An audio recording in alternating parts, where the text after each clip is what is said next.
പാർലമെന്റിന്റെ സമ്മേളനം ഇന്ന് ആരംഭിക്കുകയാണ്. പ്രധാനമന്ത്രി ഇപ്പോൾ മാധ്യമങ്ങൾ इंटरनेशनल स्पेस स्टेशन पर पहुंचा था और कल ही परसों भारत का एक युवा स्टार्टअप उसने बहुत बड़ी सिद्धि प्राप्त की है। विश्व के कम ही देश हैं जहां इस प्रकार से प्राइवेट साहस हुए हैं और भारत के युवाओं ने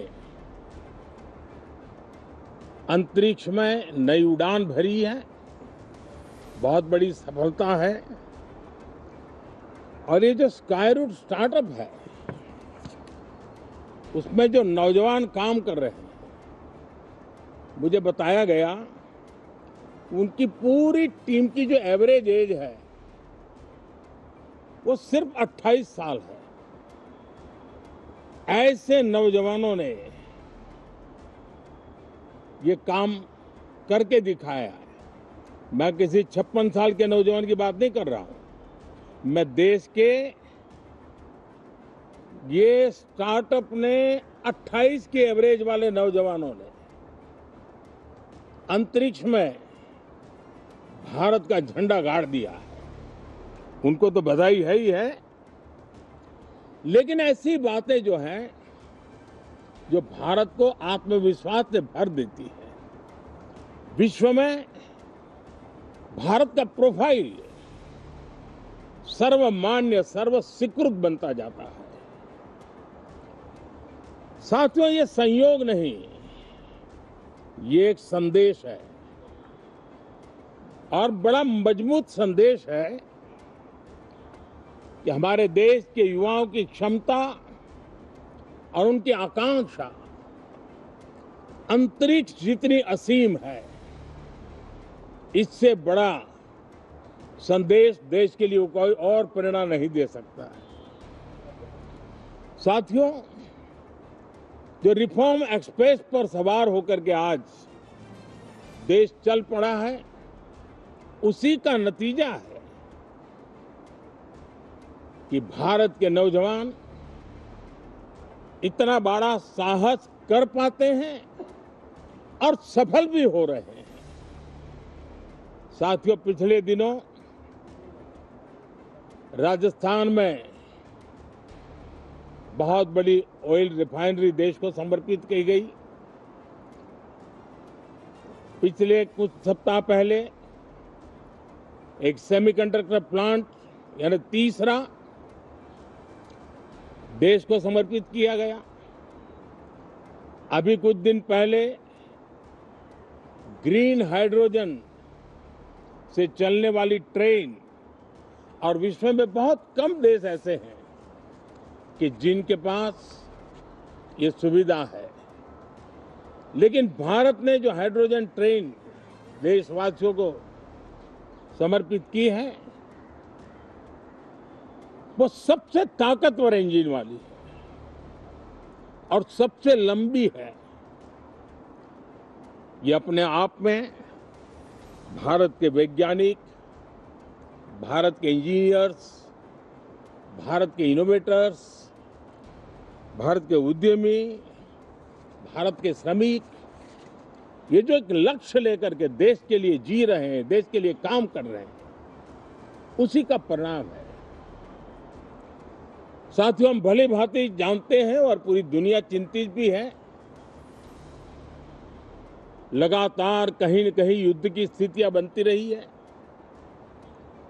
पश्चिम एशिया के युद्ध के कारण भारत जैसे देश जो एनर्जी के लिए औरों पर डिपेंडेंट है, उनके लिए ये पश्चिम एशिया का युद्ध एक बहुत ही बड़ा संकट का कारण रहा। Petrol, diesel, LPG, fertiliser, chemicals, यानी हर विषय में अनेक बाधाएं, अनेक संकट आए। उसके बावजूद भी भारत 7.7% के ग्रोथ से दुनिया की मेजर इकोनॉमी में सबसे तेज गति से आगे बढ़ने वाला देश बन के रहा। ये भारत के सामर्थ्य का परिचायक है। भारत किस प्रकार से उत्साह और उमंग के साथ नई ऊंचाइयों को पार करना चाहता है, उसकी इसमें एक झलक है। और ऐसे में जब ये मॉनसून सत्र आरंभ हो रहा है, देश ने स्पीड पकड़ ली है और संसद का स्पिरिट उस स्पीड में नई ऊर्जा भर सकता है। सकारात्मक स्पिरिट राष्ट्र के लक्ष्यों को प्राप्त करने के लिए बहुत आवश्यक होता है। हमारे सदन में बहुत अनुभवी सांसद भी है, दल उनका कोई भी हो, लेकिन उनके पास एक लंबा अनुभव है। ऐसे समय में उनके अनुभव की, उनके ज्ञान की संसद को भी जरूरत है, देश को भी जरूरत है। और इसके लिए संसद का चलना, सार्थक चर्चा होना, मिलजुल करके देश को आगे ले जाने के संकल्प लेना, ये मैं समझता हूं कि बहुत ही समय की मांग है। एस्पिरेशन से भरे हुए देश के युवाओं की मांग है कि हम आगे बढ़े। आज समय की मांग है कि राष्ट्र निष्ठा से भरे हुए,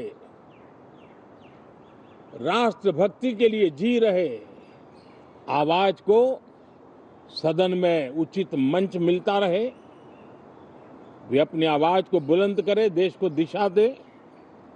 और इसलिए मैं आशा करता हूं और मुझे पक्का विश्वास है, जहां तथ्य होते हैं, जहां तर्क होते हैं, वहां तूफान के लिए जगह नहीं होती है।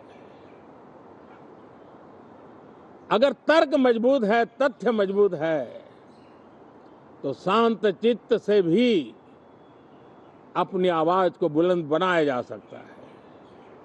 मैं आशा करता हूं तर्क और तथ्य के साथ सदन की चर्चा को समृद्ध किया जाए, हर आवाज को अवसर मिले, हर विचार को सम्मान मिले। ये संसद की हमारी भूमिका है। मैं सभी सांसदों से बढ़ चढ़ करके इस सदन में हिस्सा लेने के लिए निमंत्रित करता हूं। आज सुबह स्पीकर महोदय जी ने भी सोशल मीडिया के माध्यम से देश के सांसदों का स्वागत करने के अपने भाव को व्यक्त किया है। मैं भी उसमें अपना स्वर मिलाता हूं। आप सबका बहुत बहुत धन्यवाद। नमस्कार।